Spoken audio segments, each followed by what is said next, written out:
What is the crack, everyone? I hope you've had a good Christmas and we are fast approaching the new year. The aim of this video is to give you a helping hand in the kitchen in the days after Christmas. So we have tons of food that might be left over from Christmas dinner. We are stuck for dinner ideas. So in this video, we're going to do the ultimate turkey and ham sandwich, a turkey and mushroom valavon, and a chocolate ganache cake. After Christmas Day, there's a good chance you have a lot of food left over. So the first recipe today is a turkey and mushroom valavon. So we're using the leftover turkey from Christmas dinner the day prior and any other bits of veg that we have in the house itself. So to start, we have our valavon cases. Usually you buy these pre-made. They're either chilled or frozen. They come in these small discs and they take only 10 or 15 minutes in the oven at about 200 degrees. So we're gonna pop them in. As they cook, we're gonna make our sauce. I have a frying pan in front of me here on a nice high heat. We're going to take a knob of butter. I'm using butter for this because it adds a nice creaminess to the dish as opposed to any other oil, because we're going to be making a milk and stock sauce. So butter is a great oil to use here. Let that onto the pan, let that start to melt down. And the first step is we're going to saute off our onion, garlic and celery. This is the base of our sauce. It's the base of a bechamel. So pop them into the dish, get them mixing and moving around. All we want to do is just slightly soften them down, take the harshness, take the crunch out of those veg, and then we'll just slowly make our sauce as they soften. Flour is a component that makes the sauce itself. So before we add any liquids, we're going to add in about a tablespoon of flour into the dish and stir that through. So again, that's going to cook off. You're going to get a kind of cakey, floury smell in the kitchen. And again, that's mixing with the onion, mixing with the garlic, and we'll season at this stage too. So as that flour starts to cook in the sauce, we'll do a nice pinch of salt and pepper. Chicken stock is going to go in now, so we're going to go in on top of the pan. The frying should stop, so again now the frying is stopped, we're going to start to get a simmer, get a light bubble. That's going to bring this sauce together. Stir that through, and you'll see that'll start to thicken up pretty fast as the flour will react in the pan with the stock. To give a nice creaminess to this dish, we have the butter there already. We'll do 200 mils of milk into the pan on top. Again, it's going to reduce the heat, so it's going to take a couple of seconds to start bubbling again. But you'll see this beautiful white, almost bechamel-like sauce. Give that a stir through. Leave it on a low to a medium heat. You'll start to bubble, and our sauce will eventually start to form.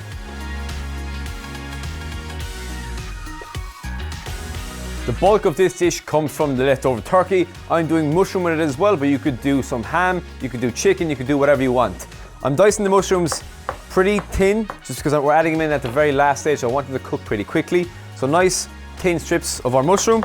They add a really nice bite and meatiness and volume to the dish. So we pop them in, along with our other ones here. And then we'll add in our cooked turkey as well. So again, nothing really needs to cook here. We're adding heat back into the turkey. We're just softening down the mushrooms. And that sauce is really nice, starting to thicken up now.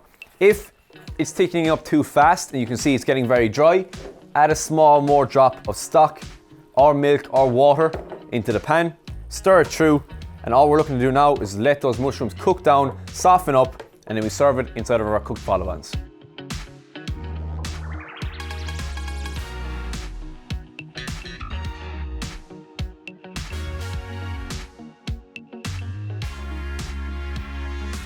Those beautiful puff pastries are filled with that creamy turkey and mushroom sauce. I added a little bit of cheese just at the very end to just up that cheesiness and gooiness in the sauce itself. I'm going to garnish with a little bit of fresh parsley over the top, and that is that. It's a really simple dish to do in the days after Christmas. We're using the turkey, use the ham, use whatever meats or veg you have at home. It is quick, it is easy, it is super delicious. Job done.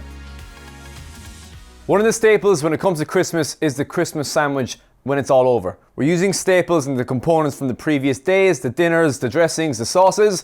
We're going to put them together into one triple tier ultimate Christmas sandwich. Essentially, all we are making is a sandwich. So it's just going to be a sequence of layers, but there is a tips and techniques to kind of not let the bread go soggy on the bottom and get that layering perfect so we're getting everything in. So I'm going to start with one slice of bread on the bottom. We're just going to butter that with some mayonnaise. Just a small bit, pop that on, spread it round, and then always on top of this will go something of greenery. So either lettuce, I have some rocket here, pop that on, and that's going to make a little bit of a barrier between any of the fillings against the bread, so it won't go very soggy very fast. Lettuce is on. We're going to do some onion, so you can do red or white onion, whatever you have after the Christmas dinner or lying around the house. Layer that on, and it's good to get a little bit of veggies in, a bit of sharpness and a bit of a bite from the onion itself. I have some cherry tomatoes we're going to pop on. We won't do too many, we'll just do 2, so it's 4 halves popped on. We'll do our slices of roast turkey, left over from the dinner, if there's any left over, that is. Roast turkey is on. We'll do 2 slices of our carved ham. So any ham that you had for Christmas dinner as well. Usually there's some leftovers or there's the offcuts or the rinds. So keep them all, trim them down, and any of the meat pieces we'll keep for the sandwich itself. Once that's on, we'll do a small bit of stuffing over the top. Just don't overpack it. Don't go too generous too soon because it could fall and it could smash the pieces. So again, push that on, push it down so it spreads, and we literally get another slice and start again.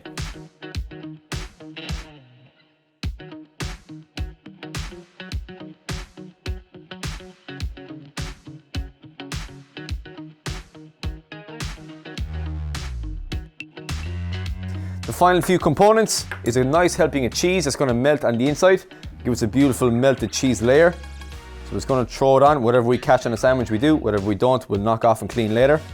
Give it a small press down with our fingers.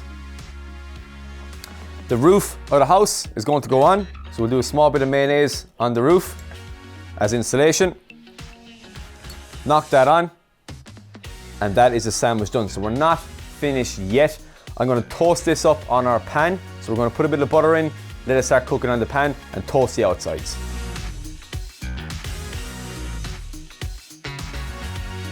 The butter on the pan helps us get that nice kind of golden crisp color on the top, as if we were to toast it. That's on both sides, just flip it for 2 or 3 minutes. So all we have to do, cut it in half, have a look at that cross section. So we should hear a nice crunch, lovely, from the outside. Get through all those layers.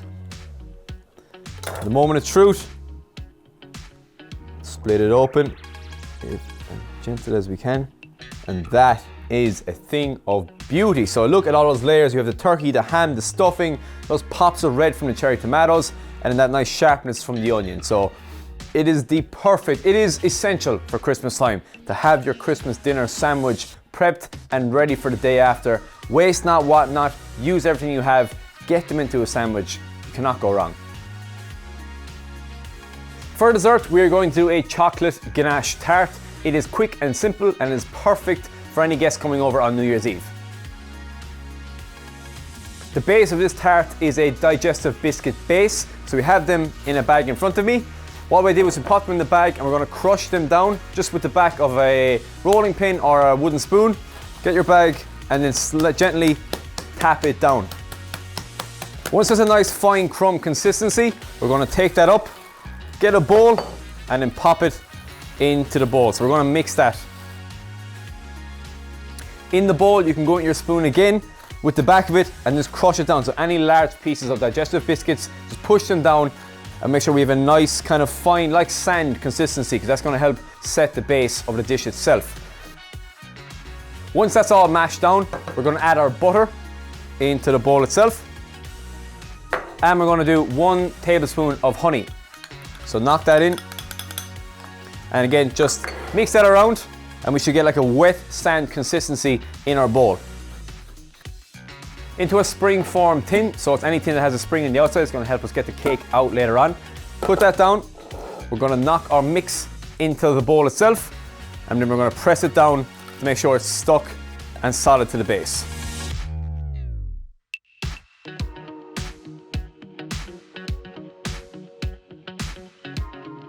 Once that biscuit base is in and pushed down, we're going to pop that into the fridge for about 30 minutes and crack on with the ganache. The chocolate that we're using is a dark chocolate. We have 300 grams, so basically 2 large bars. I'm going to pop that onto our chopping board just first very quickly and just finally break it down into nice kind of shards. So we're going to melt it anyway, but just give it a helping hand. Cut it with a knife or break it with your hands and we'll pop that into our bowl. To melt the chocolate, we're going to use a bain-marie. So let's have a saucepan with about 1 inch of water. We're going to make sure the bottom of our bowl doesn't touch the water itself because that would burn the chocolate. So put your chocolate bowl on top of the saucepan, let the steam from the water come up, melt the chocolate, and we'll stir it occasionally every now and then to melt it down.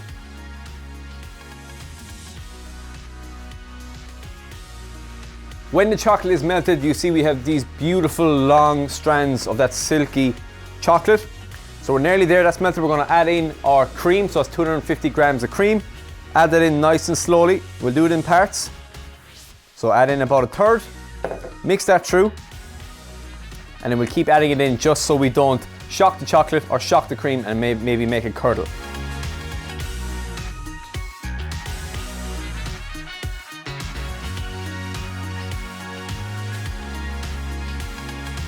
On top of this, we're going to add in our butter. So knock that in, mix that through again, and you see we have a beautiful glossy color in the chocolate now. So we're adding in these fats, and when we let it set, that cream is going to set in the fridge and give us that beautiful creamy consistency of a ganache itself. So mix that through. It should mix pretty easy. Again, the chocolate isn't roasting hot anymore. We tempered it because we didn't add it straight to the heat. The final thing is just a cap of vanilla extract, just a small drop in on top. Seal it up and mix that round. So again, give a good mix to that, and we're going to pop that on top of our biscuit base, and that is pretty much the recipe done.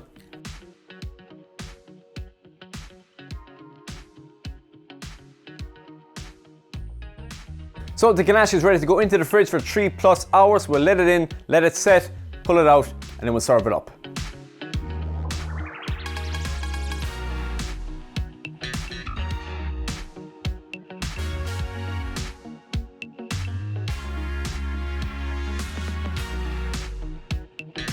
What we're left with is this picture perfect ganache cake. So we have that beautiful biscuit bottom, that creamy, rich chocolate on top, and I thought with some fresh cream, some frozen berries that are just melted. We have a nice raspberry designer on the sides. That is a piece of heaven. Hopefully these recipes will give you a helping hand in the kitchen over the new year. Happy New Year from us all here in the studio. If you are new here, please do subscribe. As always, into 2021, keep on cooking.